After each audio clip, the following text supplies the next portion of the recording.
बच्चों हम लोग प्रत्यास्था पढ़ रहे थे। प्रत्यास्था में नेक्स्ट टॉपिक है, दो क्लैंपों के मध्य कसे तार को ठंडा करने पर तार में उत्पन्न तापीय प्रतिबल तथा बल, thermal stress and force developed on cooling a wire straight between two fixed clamp. मान लिया कि ये एक क्लैंप है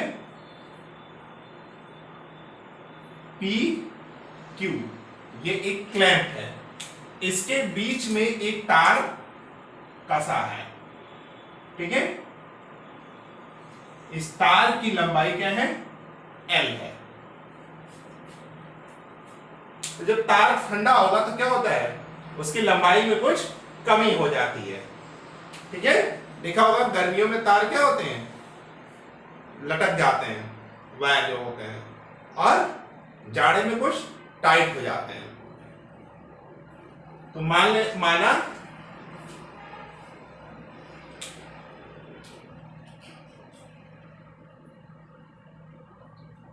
L लंबाई तथा समान अनुप्रस्थ परिच्छेद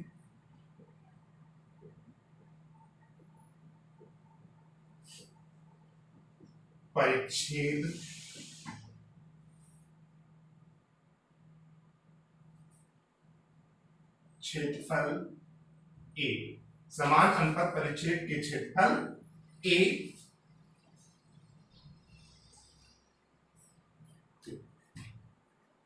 का तार दो दृढ़ आधारों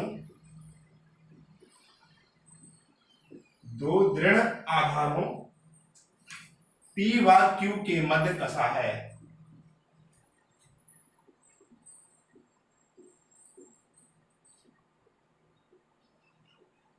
तो P और Q दो क्लैंप है, इनके मध्य L लंबाई का और समान अनुपात परिच्छेद के क्षेत्रफल A का तार दो दृढ़ आधारों के बीच में कसा है, ठीक है। मान लिया तार का यंग प्रत्यास्था गुणांक, तार का यंग प्रत्यास्था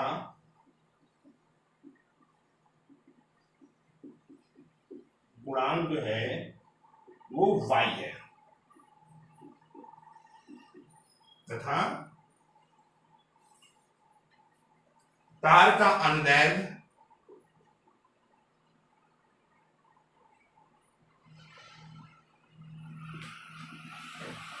ताप प्रसार गुणांक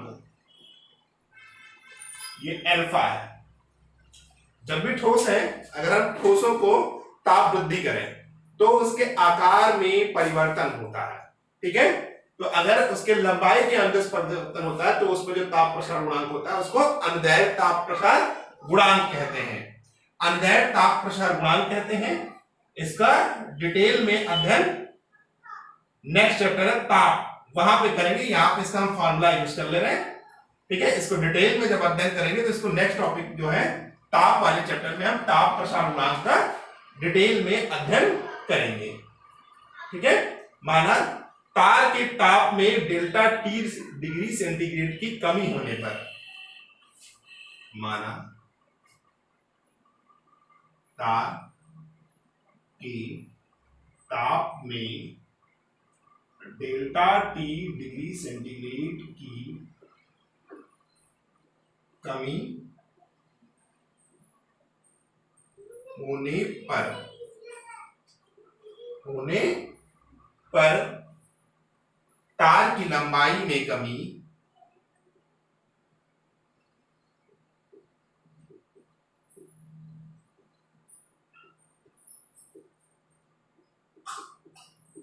डेल्टा L की है, ठीक है।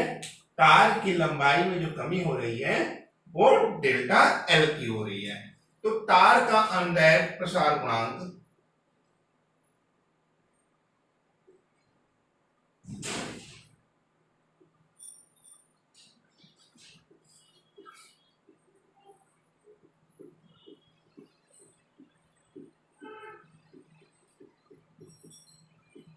अल्फा इज इक्वल टू क्या आ जाएगा, अंदैर्ध्य प्रसार गुणांक अल्फा बराबर तार की लंबाई में कमी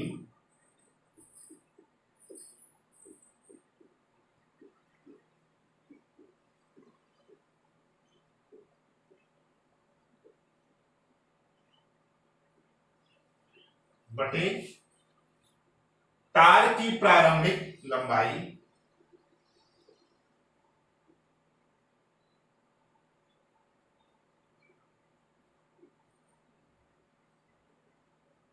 गुणे ताप में कमी।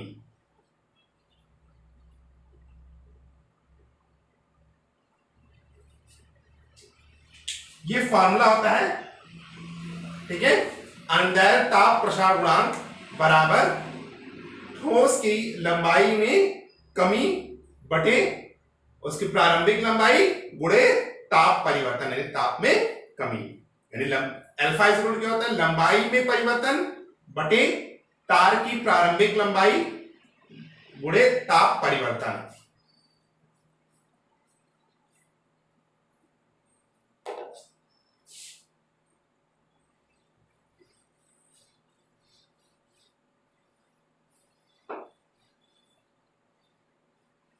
अब इस फार्मूले में रख देंगे वैल्यू। Alpha alpha is equal to लंबाई में कमी यानी लंबाई में परिवर्तन डेल्टा एल। प्रारंभिक लंबाई कितनी थी, कैपिटल एल, और ताप में परिवर्तन कितना था, डेल्टा टी। ठीक है। अब तार में अंदैर्ध्य विकृति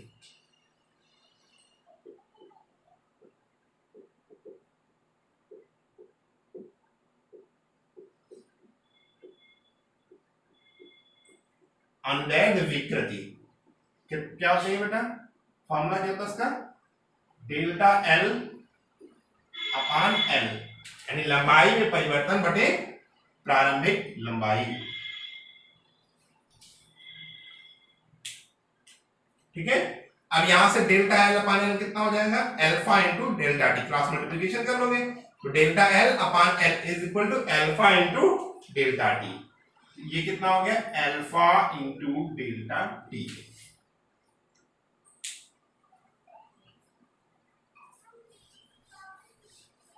अब हमें पता है तार का यंग प्रत्यास्था गुणांक,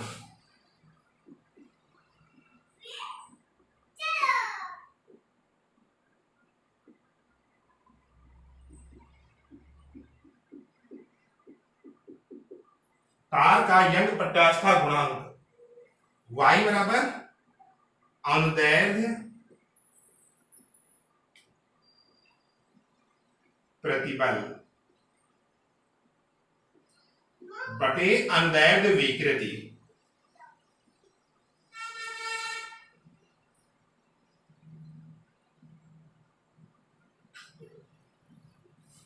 अनुदैर्ध्य प्रतिबल बटे अनुदैर्ध्य विकृति।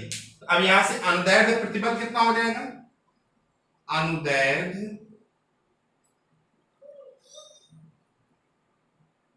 प्रतिबल, अनुदैर्ध्य प्रतिबल is equal to y into अनुदैर्ध्य विकृति।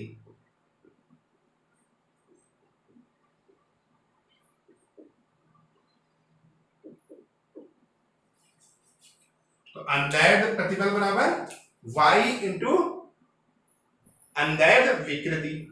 तो कितना आ गया बताइए, y इंटू अनुदैर्ध्य विकृति। तो विकृति कितना है, डेल्टा एल अपान एल, इसकी वैल्यू क्या है, alpha into delta T, alpha into delta T. यहां पर हमने अनुदैर्ध्य विकृति का मान रख दिया। तो इसे ही तापीय प्रतिबल कहते हैं। ये जो वैल्यू आई अनुदैर्ध्य प्रतिबल, ठीक है, इसे ही क्या कहते हैं, इसे ही तापीय प्रतिबल कहते हैं।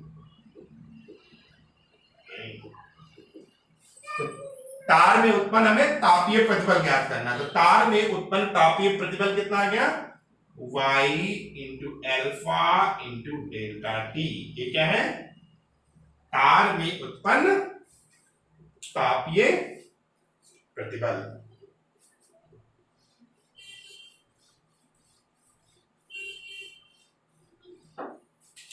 नेक्स्ट में क्या कह रहा है, इसमें हमें क्या निकालना है, इस पर लगने वाला बल निकालना है। ठीक है, तो जब तार सिकुड़ा तो माना उसमें उत्पन्न प्रत्यानयन बल क्या है, F है। तो जब तार सिकुड़ रहा है, स्ट्रेच हो रहा है, जब वायर स्ट्रेच हो रहा है, स्ट्रेच हुआ तो उसमें जो प्रतिबल लग रहा है, ठीक है, ठीक, जो स्ट्रेस लग रहा है, प्रतिबल लग रहा है, वो कितना है, प्रत्यानयन बल, रेस्टोरिंग फोर्स। जो उसमें रेस्टोरिंग फोर्स यानी प्रत्यानयन बल,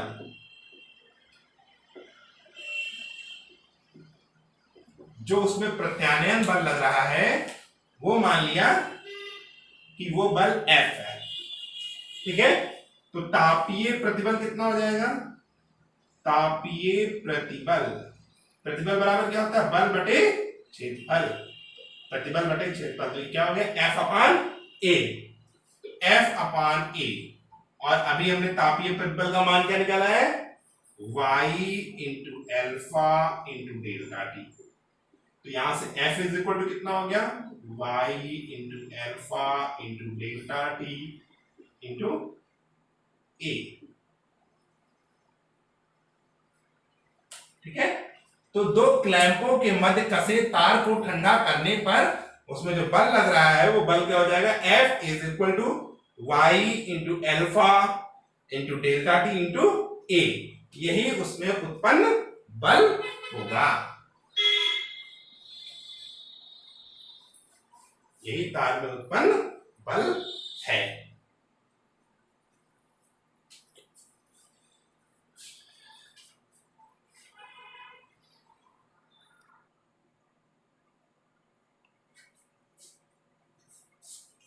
नेक्स्ट टॉपिक है रबर की अपेक्षा, रबर की अपेक्षा स्टील अधिक प्रत्यास्थ है। Steel is more elastic than rubber.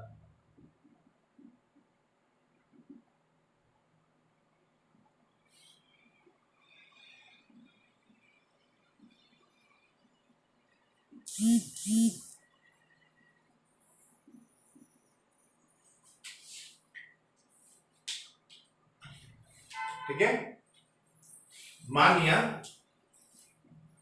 Steel व रबर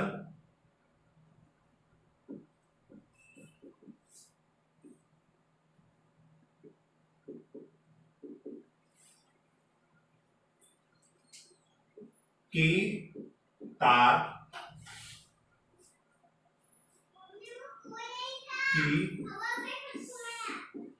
समान लंबाई कैपिटल L व त्रिज्या R है। मान लिया ये एक क्लैंप है, एक ये दूसरा क्लैंप है, इस पर एक तार लगा हुआ है रबड़ का, ये भी मान ले रहे, ठीक, इसकी लंबाई जो है वो L है।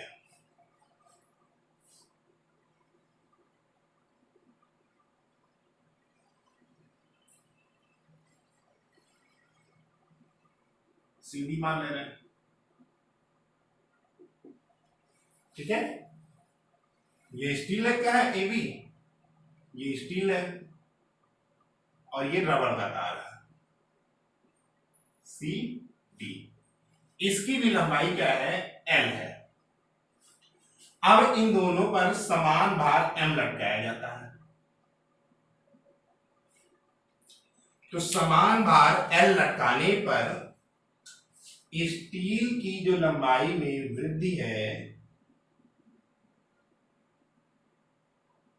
वो मान ले रहे हैं डेल्टा LS है, तथा रबड़ की जो लंबाई में वृद्धि है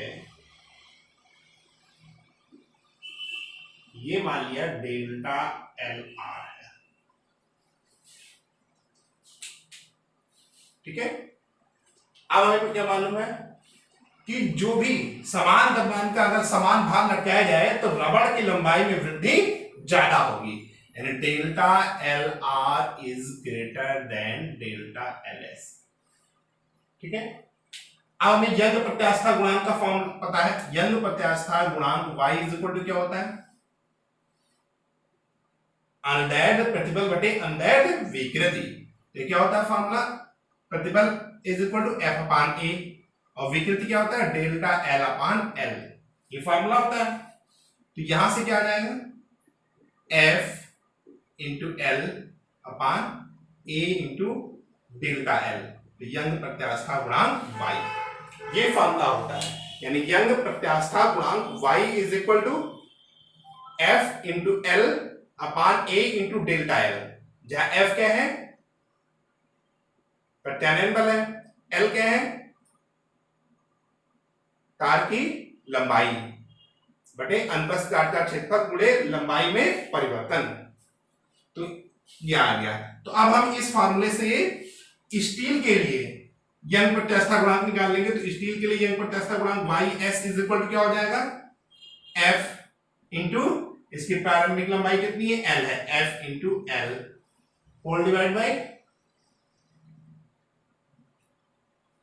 इसका एरिया ऑफ क्रॉस सेक्शन, और इसकी लंबाई में वृद्धि क्या है डेल्टा एल एस है। ठीक है, अब हमें मालूम है F बराबर क्या होता है, यहां भार रखा है तो F बराबर mg, F is equal to mg, और इसका एरिया ऑफ क्रॉस सेक्शन क्या होगा पाई R square.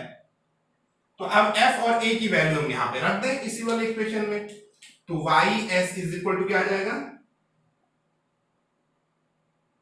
mg into L upon pi R square into delta L S, इसको इक्वेशन नंबर फर्स्ट मानिए। तो ये क्या हो गया, स्टील के तार के लिए यंग प्रत्यास्था गुणांक आ गया। ठीक है, Y S is equal to M G L upon pi R square into delta L S.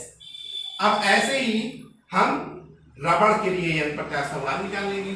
तो रबड़ के लिए यंग प्रत्यास्था गुणांक क्या हो जाएगा, Y R is equal to M G into L, प्रारंभिक लंबाई दोनों की समान है, अपान pi R square into delta L R, इसको मानिए इक्वेशन नंबर 2। ठीक है, अब हम समीकरण 1 को 2 से भाग दे देंगे।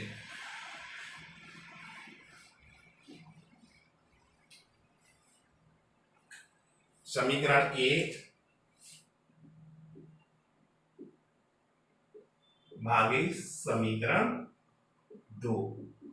तो समीकरण 1 को अगर हम 2 से भाग दे देंगे तो यह आ जाएगा Y S upon Y R is equal to delta L R upon delta L S. ठीक है, अब हमको क्या मालूम है कि delta L R is greater than delta L S. जब समान भार लटकाएंगे, समान द्रव्यमान लटकाएंगे तो रबड़ के तार की लंबाई में वृद्धि ज्यादा होगी। तो ये क्या हो गया, delta L R is greater than delta L S. तो यहां से क्या आ जाएगा, delta L are upon delta L S is greater than 1।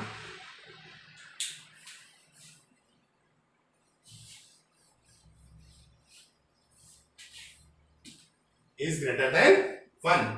अब यहां पर हम इसकी वैल्यू रख देते तो क्या आ गया, Y S upon Y R is equal to delta L R upon delta L S is greater than 1।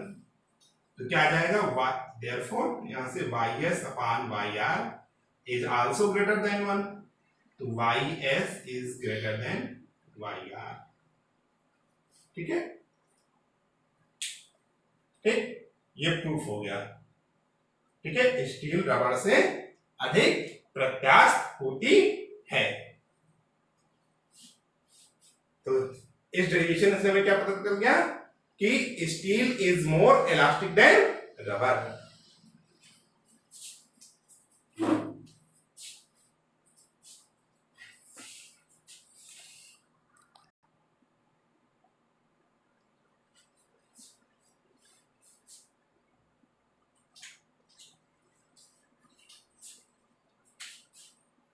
Question है 4.7 मीटर लंबे एक तार है जिसकी लंबाई 4.7 मीटर है तथा उसके अनुप्रस्थ काट का क्षेत्रफल 3.0 इंटू 10⁻⁵ मीटर स्क्वायर है। वो तार स्टील का बना हुआ है।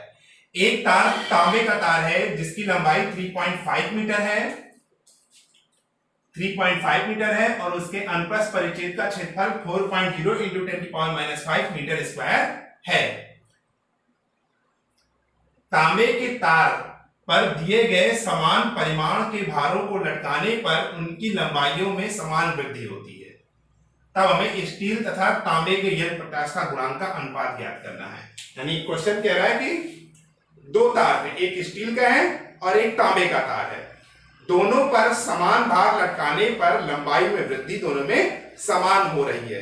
तो हमें दोनों के यंग प्रत्यास्था गुणांक का मान ज्ञात करना है। तो मान ले रहे हैं कि स्टील के तार के लिए जो तार की लंबाई है L1 वो हो गई 4.7 मीटर। क्वेश्चन में दिया हुआ है 4.7 मीटर तार की लंबाई और इसके अनुप्रस्थ परिच्छेद का क्षेत्रफल कितना दिया है 3.0 इंटू 10⁻⁵ मीटर स्क्वायर। तो अनुप्रस्थ काट का क्षेत्रफल A1 इज इक्वल टू कितना हो गया 3 इंटू 10⁻⁵ मीटर स्क्वायर। अब मान लिया कि स्टील के तार की लंबाई में वृद्धि जो है जिसको हम त्वरण कह रहे हैं वो डेल्टा L1 है, ठीक है। तो मान लिया डेल्टा L1 बराबर डेल्टा L। अब मान रहे हैं कि तांबे के तार के लिए माना तांबे के तार की जो लंबाई है वो L2 है। तो L2 कितना दिया हुआ है 3.5 मीटर दिया हुआ है और इसका एरिया ऑफ क्रॉस सेक्शन कितना है A2 is equal to 4.0 into 10⁻⁵ metre square. अब तांबे के तार की लंबाई में वृद्धि डेल्टा L2 जो है वो भी डेल्टा L है, क्योंकि क्या कह रहा है क्वेश्चन में तार पर दिए गए समान परिमाण के भारों पर लटकाने पर उनकी लंबाइयों में समान वृद्धि होती है, ठीक है। तो वृद्धि दोनों में समान है तो डेल्टा L1 बराबर डेल्टा L तथा डेल्टा L2 बराबर डेल्टा L के। अब कह रहे दोनों पे समान भार रखा जा रहा है, यानी दोनों पे जो बल लग रहा है वो समान है, यानी F2 is equal to F1 is equal to F।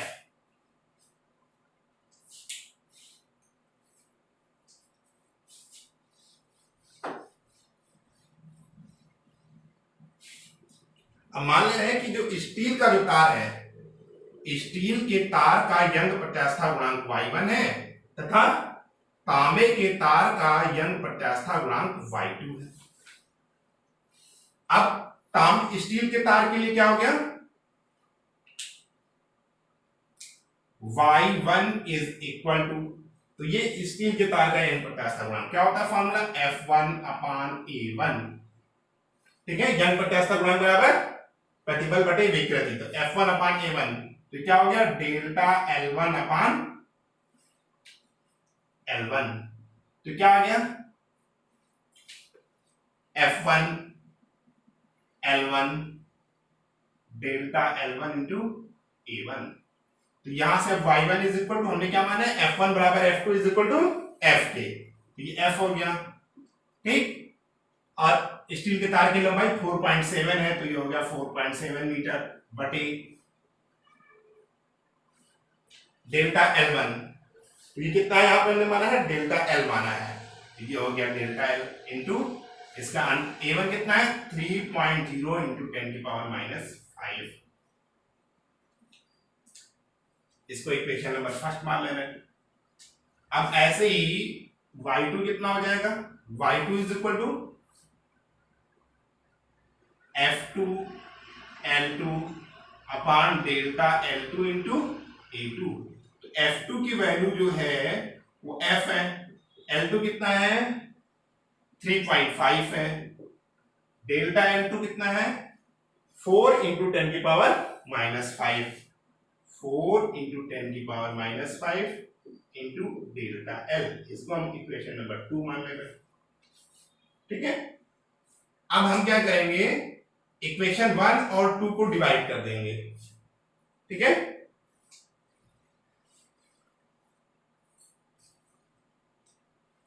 ठीक, इसको करेंगे इक्वेशन 1 अपॉन इक्वेशन 2।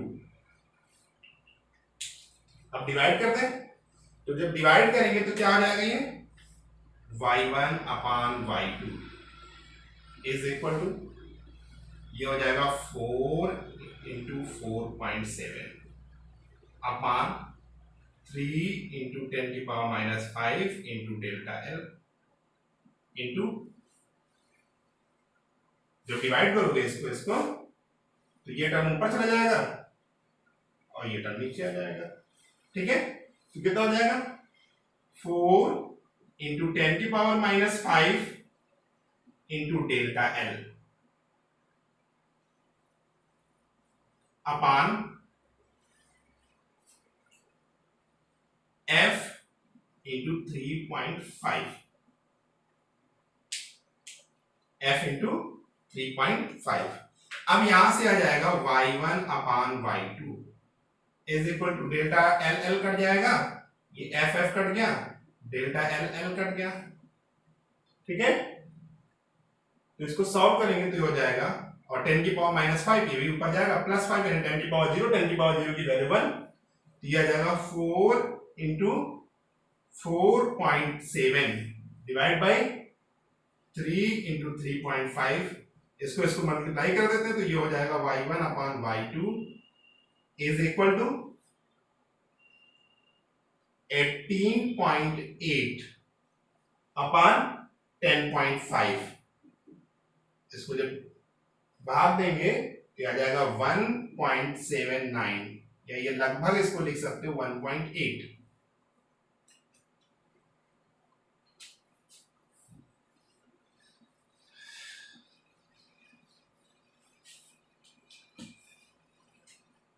ये आ गया y1 upon y2 is equal to 1.8, इसको लिख सकते हो y1 upon y2 is equal to 1.8 upon 1, y1 ratio y2 is equal to 1.8 ratio 1।